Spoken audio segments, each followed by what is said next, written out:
Hello guys, welcome back to my YouTube channel. So guys, in this video I am going to show you how to fix your account was permanently banned on TikTok. So guys, you can easily fix your problem. So let's start video without wasting any time. So guys, simply first of all open any browser and search TikTok appeal. After this you need to tap on account safety.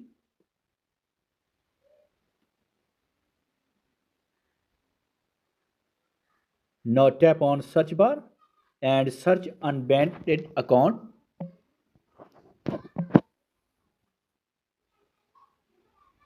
and scroll down. Now tap on report a problem. Now tap on my account settings. Now tap on manage account.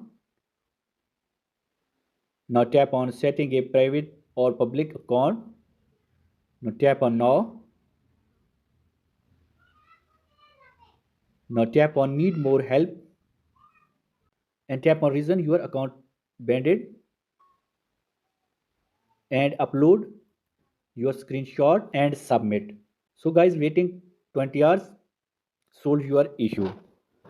Hope you like this video. So guys, if you like this video, please do subscribe, comments and share. Thank you.